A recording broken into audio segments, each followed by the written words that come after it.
JAC కార్యాలయంలో ఆచార్య కోదండరాం మాట్లాడుతున్నారు. ప్రత్యక్ష ప్రసారం ద్వారా చూద్దాం. తెలంగాణ ప్రజలు కేంద్రంగా ప్రజాస్వామిక విలువలు, సామాజిక న్యాయం పునాదిగా ఒక ప్రత్యామ్నాయమైన అభివృద్ధిని ఆకాంక్షిస్తున్నారు. ఈ ఆకాంక్ష తెలంగాణ రాష్ట్ర సాధన ఉద్యమం నుంచే జనించిందని కూడా మేము గట్టిగా నమ్ముతా ఉన్నాం. ఈ లక్ష్య సాధన కోసం నిర్మాణాన్ని బలోపేతం చేసుకుంటాం. గ్రామ స్థాయి నుంచి నిర్మాణాన్ని బలోపేతం చేసుకుంటాం. ఇదివరకే ఉన్నది మాకొక నిర్మాణం. ఇంకా ఎక్కడైనా బలహీనతలుంటే సరి చేసుకొని దాన్ని బలోపేతం చేసుకుంటాం. ఎన్ని అవాంతరాలు ఎదురైనా, ఎలాంటి దాడులు జరిగినా ఈ ప్రయాణాన్ని మాత్రం మేము ఆపదలుచుకోలేదు. ప్రజల మద్దతుతో లక్ష్య సాధన కోసం మేము కృషి చేస్తాం. ఖచ్చితంగా ఈ కృషి ప్రజల కోసమే తప్ప మాకు ఇంకే రకమైనటువంటి ప్రయోజనాలు లేవని కూడా, ఏ రకమైన రాజకీయ ప్రయోజనాలు లేవని కూడా మేము చాలా స్పష్టంగా గతంలో చెప్పినాం. మరొకసారి మేము చాలా స్పష్టంగా పునరుద్ఘాటిస్తున్నాం. ఈ సందర్భంగా మేము చేయవలసిన తక్షణ కార్యాచరణ గురించి కూడా మాట్లాడుకున్నాం. ఇదివరకే మేము మీ అందరికీ తెలుసు, మూసివేసిన కంపెనీల గురించి, కరువు గురించి, ఓపెన్ క్యాస్ట్ల గురించి కార్యాచరణ అనుకున్నాం. అట్లాగే కొన్ని ప్రాధాన్యత అంశాలను కూడా మేము గుర్తించడం జరిగింది. ఆ ప్రాధాన్యత అంశాల్లో వ్యవసాయము, కుల వృత్తులు, గృహ పరిశ్రమలు, సూక్ష్మ పరిశ్రమలు, విద్య, వైద్యం లాంటివి అనేకం దాంట్లో ఈ కీలకమైన అంశాలు దాంట్లో భాగంగా ఉన్నాయి. ఇప్పటికే మేము మూసివేసినటువంటి హిందుస్థాన్ కేబుల్స్ విషయమై ఒక ప్రయత్నాన్ని కొనసాగిస్తున్నాం.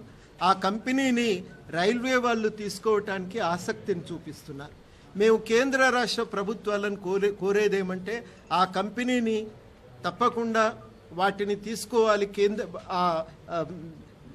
రైల్వేలకు అప్పగించి దాన్ని కొనసాగించాలని కోరుతున్నాం. అదేవిధంగా నిజాం షుగర్స్ పునరుద్ధరణ కోసం దాన్ని తెరిచి నడిపించాలనే లక్ష్యం కోసం కూడా మేము పనిచేయాలనుకున్నాం.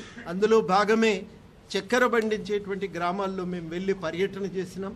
రైతులందరూ కంపెనీని తెరిచి ఈ ఉత్పత్తిని కొనసాగిస్తే మాకు చాలా లాభంగా ఉంటుంది అనే మాట చెప్పిండ్రు. అక్కడ స్థానిక ప్రజల్లో కూడా కంపెనీని తెరవాలనే కోరిక ఉంది. మేము అవసరమైతే మినిస్టర్ గారిని మరొకసారి కలిసి ఈ విషయమై వివరించి ఆ తర్వాత మా కార్యాచరణను జిల్లా జేఏసీతో కూర్చొని నిర్ణయించుకుంటాం. ఓపెన్ క్యాస్ట్ల విషయమై మేము మంచిర్యాల జిల్లాలో ఉన్నటువంటి ఓపెన్ క్యాస్ట్ గన్లను ఇప్పటికే తిరిగినాం. ఇంకా కొన్ని వెళ్ళవలసి ఉంది. ఈ జూన్ నెలలో ఆ కార్యక్రమాన్ని కూడా మేము పూర్తి చేసుకుంటాం. సీఎండీ గారిని ఆల్రెడీ మేము అపాయింట్మెంట్ అడిగినాం, సింగరేణి సీఎండీ గారిని. వారు ఎప్పుడు అపాయింట్మెంట్ ఇస్తే అప్పుడు ఓపెన్ క్యాస్ట్ల గురించి వారితో కూడా మాట్లాడుతాం. వాటిని ఆపటానికి మా వంతు కృషి కొనసాగిస్తాం. కరువు గురించి మీకు తెలుసు, 4 జిల్లాల్లో తిరిగి విద్యావంతుల వేదిక సహకారంతో మేము 4 జిల్లాలు తిరిగి ఇక్కడ ఒక సదస్సు ఏర్పాటు చేసినాం. అదేవిధంగా చీఫ్ సెక్రటరీ గారికి కూడా ఒక నివేదిక ఇచ్చినాం. ఆ ప్రయత్నాన్ని భవిష్యత్తులో కూడా మేము కొనసాగిస్తాం అని. అంటే కరువుకు సంబంధించి మాన్యువల్లో ఒక సవరణలు రావాల్సిన అవసరం ఉంది. ఆ మాన్యువల్ సవరణ కోసం, వాస్తవానికి మాన్యువల్కి ఒక చట్టబద్ధత కల్పించాలన్న డిమాండ్ కోసం మా ప్రయత్నం మాత్రం భవిష్యత్తులో కూడా కొనసాగుతుంది. అదేవిధంగా ఇవాళ తక్షణం అనుకున్నది ఏమంటే, ఇవాళ విద్యారంగంలో చాలా రకాలైనటువంటి సమస్యలు తలెత్తుతా ఉన్నాయి. యూనివర్సిటీలకు వైస్ ఛాన్సలర్లు లేరు, కావలసినటువంటి మంది టీచింగ్ స్టాఫ్ లేదు. మరి అక్కడ ఒక స్పష్టమైనటువంటి ఉస్మానియా యూనివర్సిటీ అయితే 100 సంవత్సరాలు పూర్తవుతున్నటువంటి తరుణం. మరి ఈ యూనివర్సిటీలకు సంబంధించి ఈ ఎదుర్కొంటున్న సమస్యల పరిష్కారానికి ఒక విధాన ప్రకటన అయితే ఇప్పటి వరకు రాలేదు. దాన్ని సాధించుకోవాలనే ఆలోచనతో ఉన్నాం. అందుకని యూనివర్సిటీల సమస్యలపైన ఒక సదస్సు నిర్వహించాలని చెప్పి ఇవాళ నిర్ణయించుకున్నాం. బహుశా ఉస్మానియా యూనివర్సిటీ వేదికగా జరగచ్చు. అక్కడ కూడా అందరితో మాట్లాడిన తర్వాత స్పష్టంగా వేదికకు సంబంధించిన నిర్ణయం తీసుకుంటాం. రెండవది మేము చెప్పదలుచుకుంది ఏంటంటే, ఇతర విద్యారంగ సమస్యలు కూడా చాలా తీవ్రంగా ఉన్నాయి.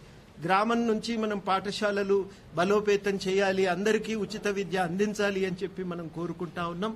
మరి ఇంత కీలకమైనటువంటి ఒక అంశము, మరి దానిపైన మరి నిజంగా ప్రైవేటు విద్యా సంస్థల పైన నియంత్రణ అవసరమని మేము కూడా భావిస్తున్నాం. ఎవరం వ్యతిరేకం కాదు దానికి.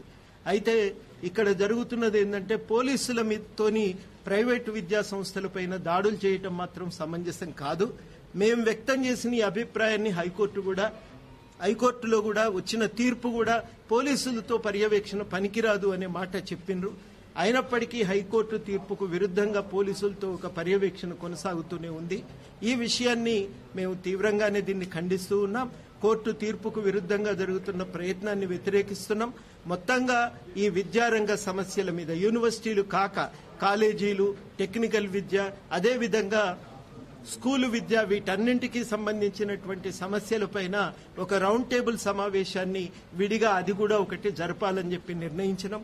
మూడవది ఏంటంటే ఇవాళ భూసేకరణకు సంబంధించి కేంద్రం ఒక చట్టం తీసుకొచ్చింది. దాన్ని 2013 మరి భూసేకరణ చట్టం లాంటిది ఉంది మనకిప్పుడే. దాని బదులుగా ఒక జీవో ద్వారా భూసేకరణ జరుగుతూ ఉంది. ఇది సమంజసమైనటువంటి పద్ధతి కాదు. చట్టంలోనే మెరుగైనటువంటి నష్టపరిహారం ఇవ్వటానికి అవకాశం కల్పిస్తున్నది. దాన్ని ఉపయోగించుకోవచ్చు. అయితే ఈ చట్టాలకు సంబంధించిన వివరణ లేకపోవటంతో, అవగాహన ప్రజలకు లేకపోవటంతో మరి వాళ్ళ ప్రజలను రకరకాలుగా ఒక వేధింపులకు గురి చేస్తున్నటువంటి విషయాన్ని మేము మల్లన్న సాగర్లో చూసినాం. మల్లన్న సాగర్ ముంపు గ్రామాల ప్రజలకు మేము ఇదివరకే ఒక హామీ ఇచ్చినాం. వాళ్లకు ఈ చట్టాలపైన అవగాహన కల్పించడానికి ఒక సదస్సు జరపాలని చెప్పి మేము నిర్ణయించుకున్నాం. ఆ సదస్సు సెమినార్ ఒకటి నిర్వహించాలని గజ్వేల్లోనే ఒక seminar నిర్వహిస్తాం.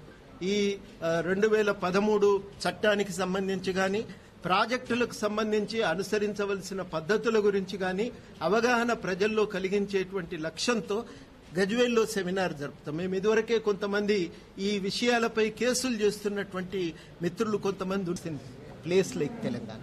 You have seen, that they can stand up, withstand these pressures and protect democracy in this region. It is possible. It is not so easy. Even if some powers may desire so, but it is not so easy. But there is